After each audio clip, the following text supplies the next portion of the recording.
Hi everyone, welcome to DPS Stories, the podcast where we sit down with real DPS employees and get to know who they are and how they're making DPS a better and brighter place for our students. For our second episode, we have the General Counsel, Aaron Thompson, sitting down with us today. Welcome to the show. Thank you for having me. We're so excited to have you here. Yeah, I'm excited to be here as well. Awesome. So most of us know you as the General Counsel, Aaron Thompson. But before that, you were Aaron Thompson. Yep. Take us back to who you were as a kid. What kind of hobbies did you have? Where did you grow up? So I was born here in Colorado, and I ended up moving to Connecticut when I was really young, and I spent most of my youth there, and then came back to Denver and really Aurora, Colorado, and that's where I did school. A Colorado native. Yeah, Colorado native. We'll take it. Not a skier. But not a snowboarder either. Don't hold it against me, and also a product of Aurora Public Schools. Don't hold that against me either. That's okay. You're here now, and that's right. what matters. When you were a kid, did you like school? I did. I enjoyed school. I was really motivated. I loved to do the puzzles. I loved the learning. I love hanging out with my friends. So it's something that I really enjoyed. Yeah. What kind of qualities do you think younger Aaron had that you still have today? I think I'm funny. I love that. Some people don't think we'll I'm find funny. out. Yeah, I'm kidding. Right. And I was funny. I was curious. I was passionate about a lot of hobbies and projects, and so I think I still carry that with me today. Yeah, I love that. So, started off in Denver. Yep. Moved to Connecticut. Right. Came back to Aurora. How did you make your way to DPS as an adult? When I went to college, I studied psychology, and I studied African American studies in my undergrad. Cool. And then I started working in youth corrections. And one thing that I learned when I was working with youth corrections, I was in a particular group home where we were dealing with developmentally disabled youth, and there were a number of kids there that we would try to bring into the program but didn't necessarily speak English. And so I found a passion for learning languages as well. So I went back to school, and I got another degree in Spanish and French, so a degree of modern languages, so that I could help the youth that weren't being served because they didn't speak English. And from that, my career sort of took off in different paths in youth corrections, because speaking multiple languages in that field is really desirable, especially in a place like Colorado, where we're very diverse and a lot of English language learners. And so when I was in that field working with youth, I would see these lawyers come in to the facility, and I loved the way that they would work with their clients and would service their clients, and they were highly respected. And I said, that's what I want to do. I want to serve kids through the law. And so I went to law school, came out of law school, and I say it as a joke, but what I learned is that kids don't have any money. And so I had a lot of law school debt, and I did very well in law school. And so I got a job at one of these white shoe law firms, where I started my career doing securities litigation, working on the Bernie Madoff case and unwinding that Ponzi scheme.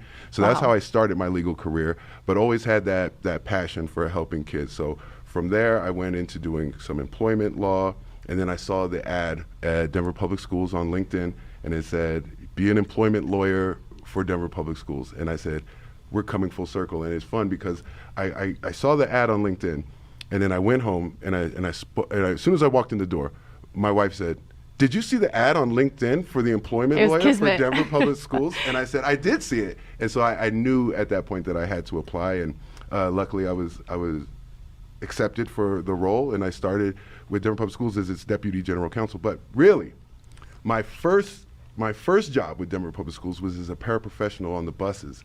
Wow. Back in 1999, I started as a para on the buses, and you have to go through a short training to be a bus paraprofessional.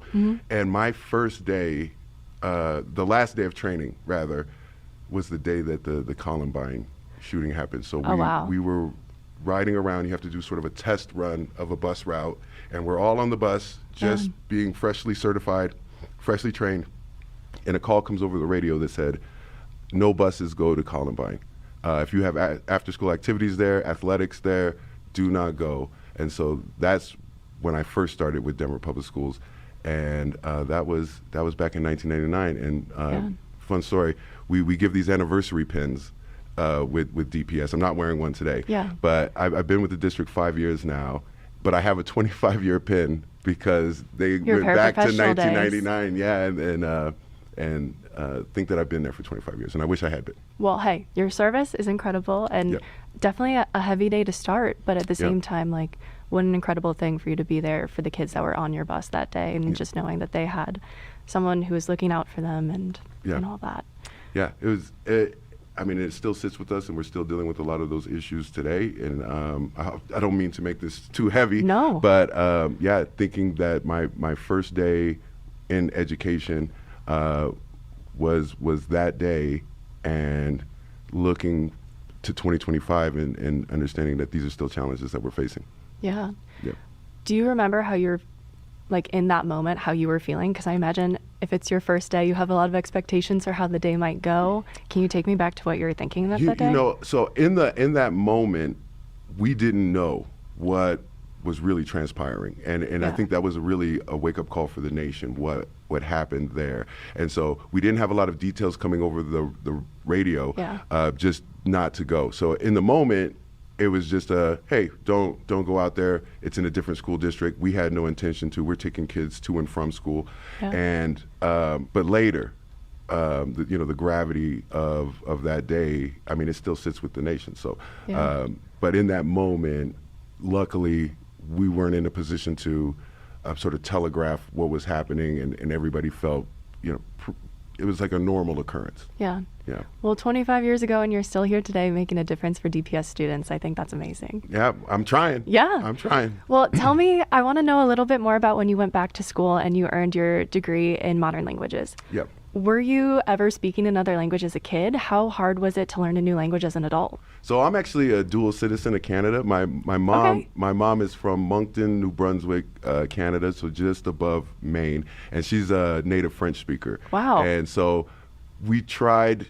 She tried to teach us French. So I have a brother, older brother, and the story goes is that she would speak to us only in French, and my dad would speak to us only in English. And then after a year or two, we would, anytime she said something in French, we would turn to my father and say, "What did she say?" And he doesn't speak French, and he said, "I don't know.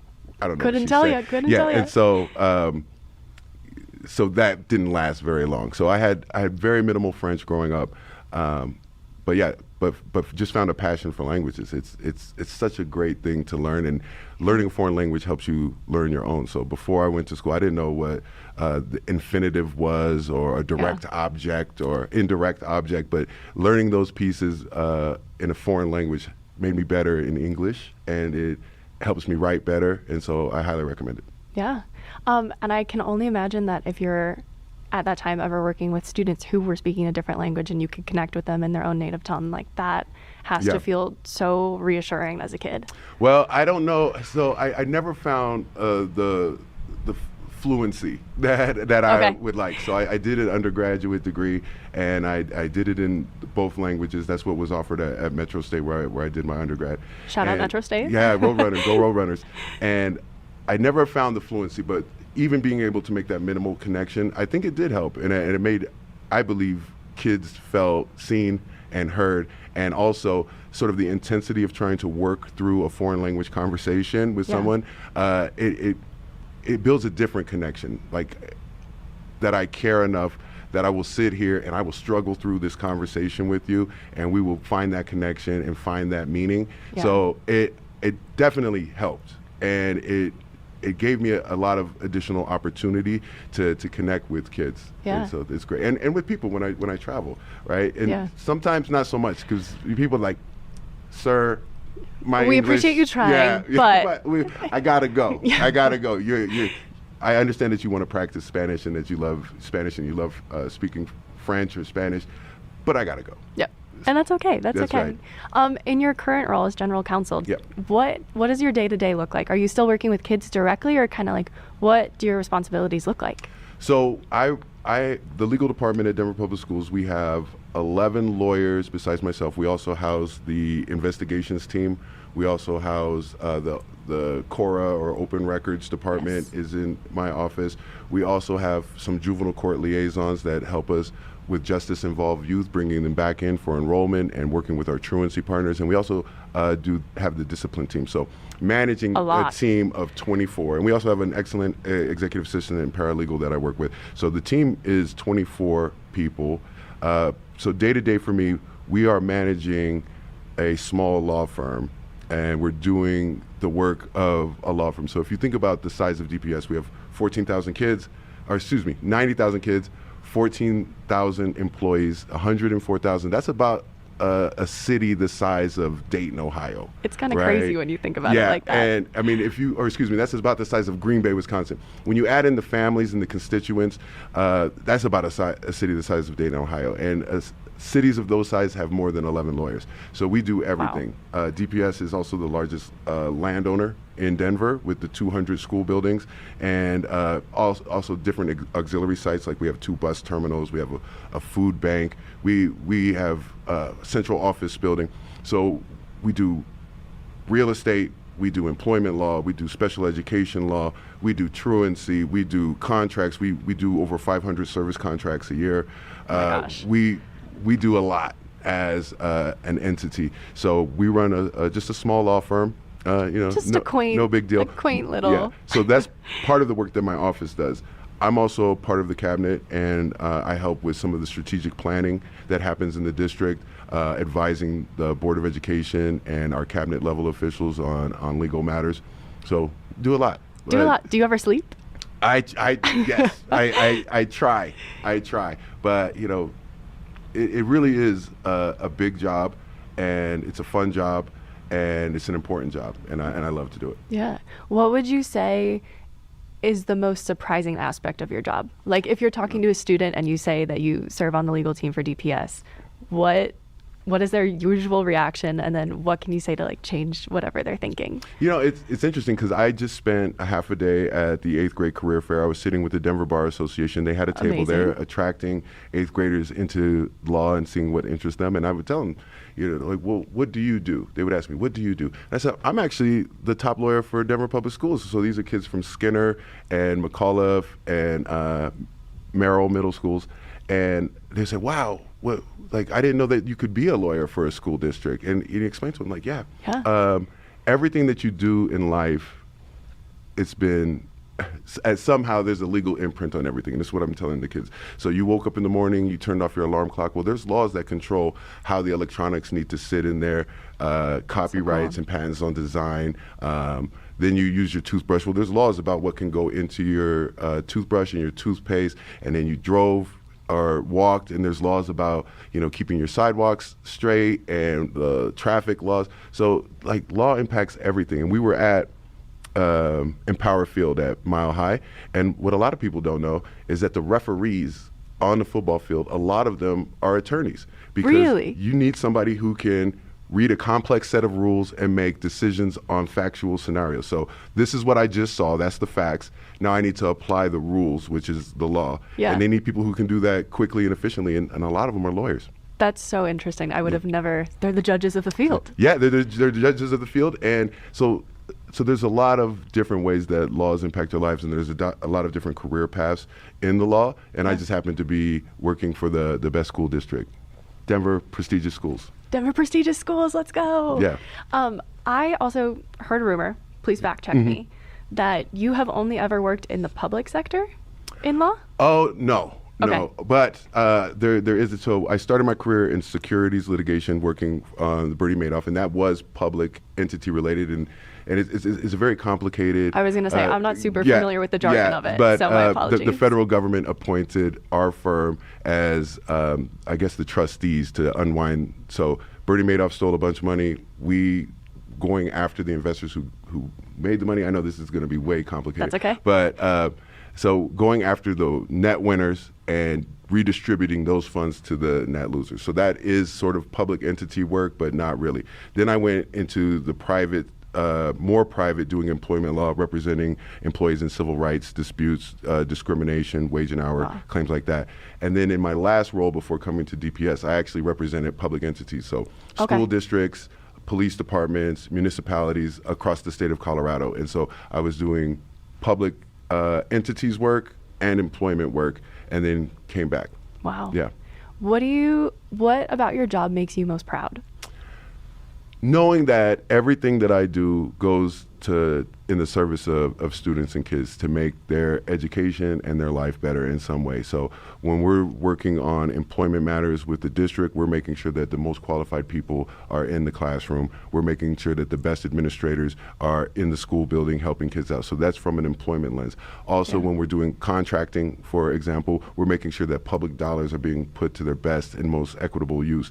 And so every little piece of what I do in my office is for the direct benefit of kids. And it's a really high level thing, but when you keep kids first, students first, one of our core values, when you keep students first, it makes the job so worthwhile, and that everything that we do has a direct impact all the way down to helping our students. Yeah. And that's great. I mean, preach, hands down. What do you think? I imagine that if you're talking to, say you're at that middle school career fair and kids are interested in law, is there ever the perception that working on a legal team isn't fun? I think, yes. I think a lot of people think what lawyers do is what they see on TV, but that is just a small, there's only a few lawyers that really are in court that much. You know, shout out to public defenders and our district attorneys and those type of folks. But a lot of lawyers aren't in court every single day. A lot of lawyers are relying on research, reading, writing, and other public speaking skills to try to to get ready for that court moment. A lot of people don't know 99% of cases don't go to trial. And so I don't think that there is a perception. So to answer your question more directly, I think people think lawyering is a lot of fun all the time because they see the big TV court dramas, but really it's in the preparation, the behind the scenes work that lawyers do. And so I think the kids come in thinking lawyering is a lot of fun, and then I tell them, no, actually it's not as fun as you think it is. But what's the phrase? If you fail to plan, you plan to fail. Yes, thank you. That is what I'm thinking of. I'm like, jumbled in my head. But I hear in addition to law that you have some creative outlets as well. Sure, yeah. The rumor about town is that you're a talented artist and rapper. Yeah, I don't know about talented, but so for 10 years, I was a rapper, did a number of shows here. That's so cool. In Denver, opened up for some national acts, and it was a lot of fun. Had my own recording studio, nothing as nice as this, but I had a home studio, have a couple albums that I have. This was before YouTube, so don't go looking for me on YouTube. That's so fun. And you're also, in addition to your former rapping career, you're also like an artist on paper? Yeah, I paint.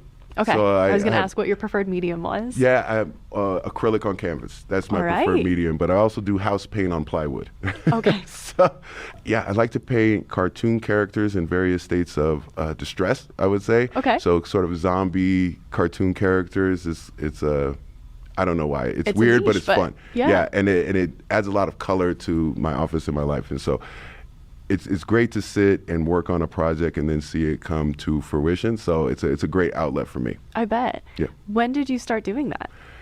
Believe it or not, I was always a doodler, but maybe just 8 years ago, I painted, and it's on a 6-foot by 4-foot piece of plywood, and it was my first project. And I went to Home Depot and I got this big piece of plywood, and I got house paint. And then I painted a big, huge picture of Obama. Wow. And when it came out, and I said, wow, I can actually do this. Yeah. And it's the famous Hope poster.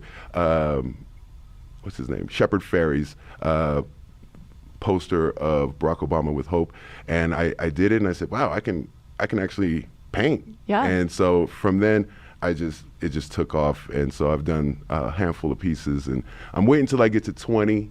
Okay. When I have 20, I'm going to do a gallery show, and God forbid I actually sell one. Right? That's what I tell people. That would be so cool. Right. I wouldn't even know what to charge because it's just a lot of fun. Yeah. Where do you get inspiration for the things that you paint? You're saying distressed characters, but also. So I love toys and I love cartoons, and so that's really what inspires me. But then you have to make them your own, and so I just paint them, kind of.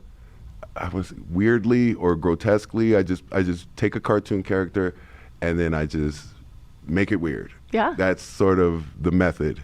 and because also if you think about the Shepherd Fairy, it's a lot of simple lines. So I don't do a whole lot of detail work. And the same thing with cartoons, right? Yeah. It's a lot of simple lines, and so I can manage that level, and then you just make it weird. I love that. Do you have a favorite piece that you've created? I did a Rick and Morty. That's Okay. probably my favorite. I also did a Winnie the Pooh as a Terminator. That one's pretty good.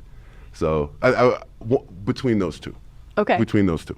I love talking to you about this because I feel like if I'm ever walking in the halls of DPS, I would never be like, oh, General Counsel Aaron Thompson. He's out here painting Winnie the Pooh in his free time. Like, that's so cool. Yeah. Next time you're on 12, pop by the office. I have three pieces hanging. Okay. In my office. I definitely will. Yeah. When you sit down to do one of these paintings, is that how you like unwind? Is that how you relax? Or is this something that like you have anxious energy and need to like get something on paper? Kind of what is your process when you start a painting versus how are you feeling when you finish one? Yeah, so wherever I am, and then I will like see one of my favorite cartoon characters. Like I was just traveling, and I just bought a nice big huge Popeye for my office. Fun. And so because I like toys and cartoons. Yeah. And so I have this Popeye, and so I saw that piece and I got it, and now I want to paint Popeye. Yeah. Right. And so I will take that idea with Popeye.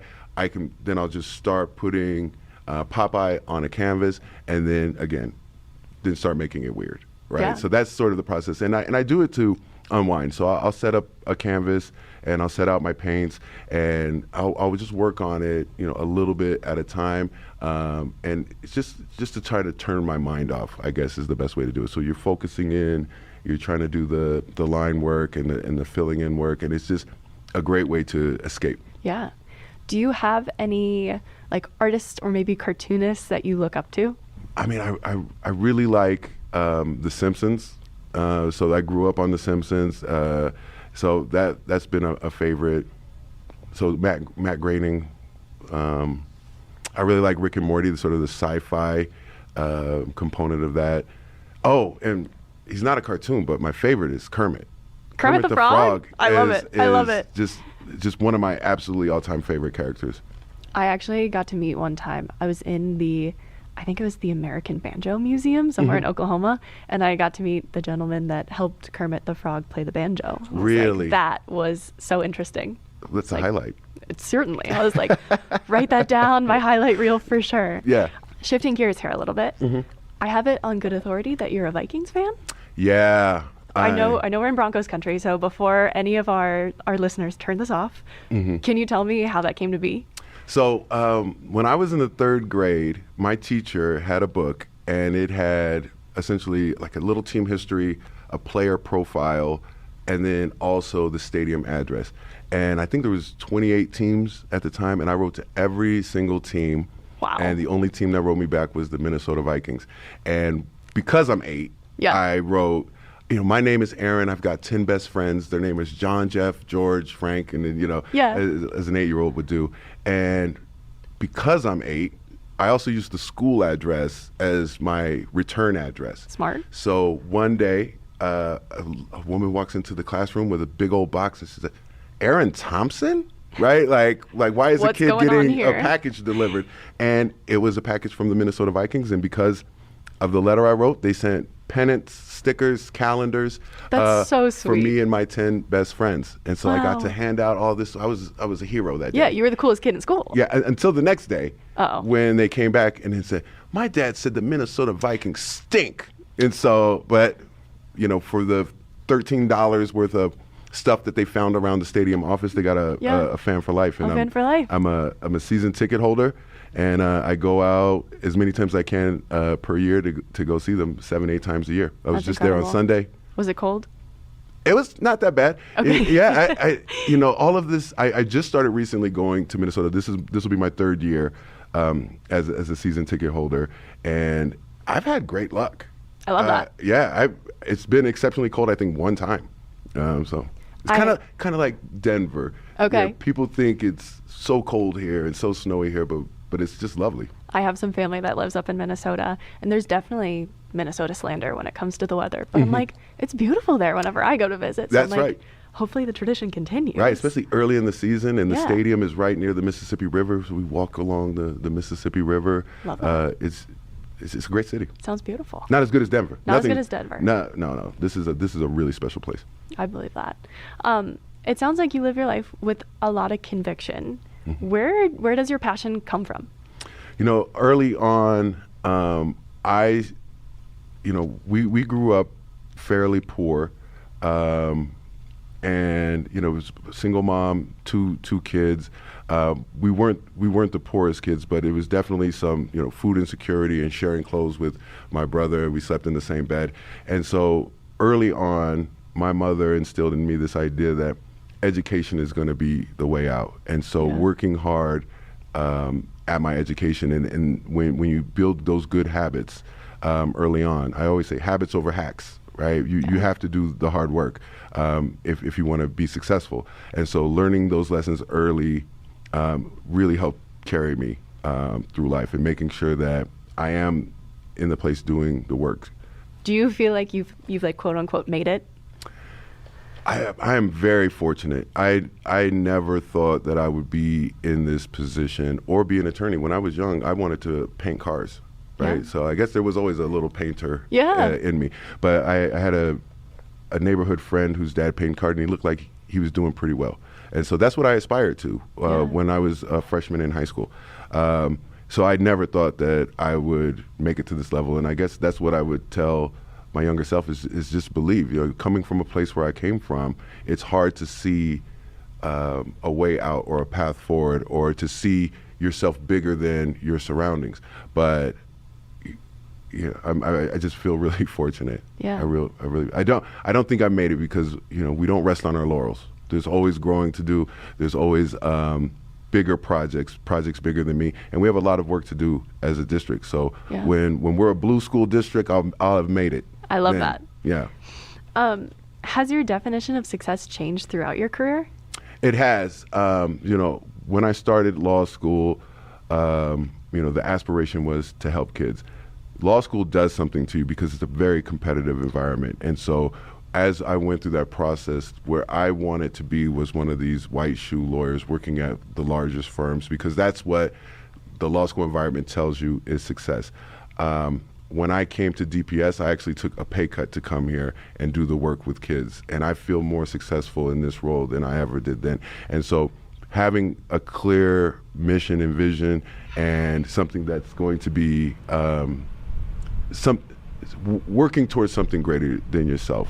I think when I first thought about what it meant to be a successful lawyer, it was very selfish. And now what I think about what it means to be a successful lawyer, it's really about helping people, and it's really about serving entities that are doing good work. Yeah. So the definition is definitely shifted. And it's also, I think, so, inspiring that in addition to your role, you're still finding other ways to give back to not only the DPS community, but also it sounds like the law community. You serve on, let me see if I can get this correct, the Colorado High School Mock Trial Association? The Mock Trial Board. Yes. So working with, every year the board puts together the case problem for our high school mock trial teams, and that's statewide. So we'll develop a case problem. It's really fun. We try to draw from real life cases. We put in evidence so that the kids can practice those lawyering skills. And these kids are amazing, because there's also an opportunity to go and judge the competitions and sit as jurors in the competition. Wow. And just watching these kids are more talented than some of the lawyers I know. I've seen courtroom antics, real life courtroom antics, and I said, this kid would have killed that case. So it's really fun. We try to put a lot of cleverness and passion into these case problems, and so then they, also in the service of kids. And I did that even before I was with Denver Public Schools. You've always been connected to kids in that way. Yeah. That's so cool. It's a way to give back. I love that. Also, if there's an application to be a juror, I would love to witness that firsthand. Yeah. So every year we'll have our state tournament. It's coming up. Okay. And I will I will get you on it as a judge That would or a be juror. so cool. Yeah. That would be so cool. And then in addition to that, you also serve as a co-chair on the Colorado Bar Association? It's the Colorado Bar Association Leadership Training Program, so Yeah. COBALT for That's short. an incredible acronym. Yeah. that's one of the better ones I've heard. Colorado Bar Association Leadership Training, COBALT. And so great. 20 participants per year, highly competitive process. They come in, they apply, and then we do a 6-month training. I was a member of the class of 2020 and then served as first on the selection committee, then as co-chair of that. Yeah. What do you think is the most powerful thing you learned throughout that training? So, interestingly, it was through the training when I was a participant that I decided that I was going to come to Denver Public Schools. Amazing. It was really about, so the thing about COBALT is you spend a lot of time developing your own personal leadership skills, and that takes a lot of introspection and a lot of deep thinking about what's meaningful to you and how you want your leadership style to look. And I took that training and then took the plunge and decided to make that application for Denver Public Schools. So the training is deeply personal. It's hard to describe because you really are, it's different for everybody, what lessons they're gonna pull out of it. But really, for me, it was about looking at the kind of leader that I wanted to be and the work that I wanted to do, and then taking that risk. Yeah. How would you describe yourself as a leader? What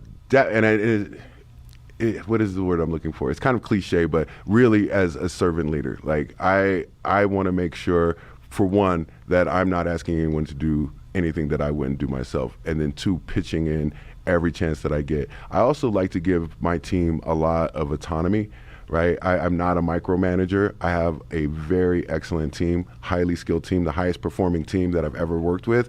And so I like to give them as much leeway, flexibility, and I have confidence in their ability to deliver. Yeah. So I think that is important for a leader, to have trust in their team and understanding that everybody's style is a little bit different and that they don't need to be pressured, right? They need to be partnered with. Yeah. And so that's, I think, how I would describe my leadership. That's amazing.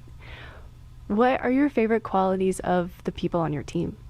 They're they're smart, they're kind, they're interconnected, they're hardworking. We get together every year. We have a cook-off. That's fun. We have several cook-offs, and I won a couple. All right. What were the winning dishes? I won a chili cook-off. Okay. Red chili. Love that. I won a macaroni and cheese cook-off. I'm seeing a theme here. Yeah. Potential barbecue. Oh, inspired? so that so whoever came in last, they get to pick the next dish. Oh, that's fun. And I think that it might be ribs this year, right. which I'm going. I hope I can win, but they pick their strength. And right. Shout out Marcus on my team. He claims to be an excellent smoker, rib smoker. Marcus so we'll might see. be going down. Yeah, time will tell. I have a fair recipe. I have a good recipe. There you so go. we'll see. And then, fun story on that chili cook-off. Mm-hmm. I won, and I used that same recipe, and I won in a different office before I came to DPS. And then we just had a chief of staff versus legal team chili cook-off. 3 for 3? And I won that one too. 100% success rate. But so I make a mean red chili. Yeah. I make a mean red chili. I was going to say, if you're willing to share your recipe with the people. I'm not. No, sorry. Gatekeep can't have that. That's so But fun. I will make you some. Okay. I will make you some. I'm stopping by your office. Yeah. We've got big plans. Yeah. What gives you the most hope about the future of DPS and DPS students? Right now, I think we're on an amazing trajectory. I think there was a potential setback because of COVID, so we've been recovering from that. And now that we're no longer focused necessarily on recovering from COVID, I think we're seeing great trajectory. We have a strong leadership team, including our superintendent, Dr. Moreau, who's taking this district in the right direction. Green School District for the first time since 2019, I think the second time in DPS history. Highest graduation rates. We just had a successful bond campaign. We're doing a lot of things right, and I hope the community and our community is really supportive of the work that we're doing in DPS, and so that gives me a lot of hope. The traction, the momentum, the trajectory, all of those things make me feel really good about the work we're doing. I love that. I feel like that's a beautiful note to end on. Okay. So with that, thank you so much for tuning in to the second episode of DPS Stories. General Counsel Aaron Thompson, thank you so much for your time and thank you willingness for to be having me. here. Amazing. Great. Thank you.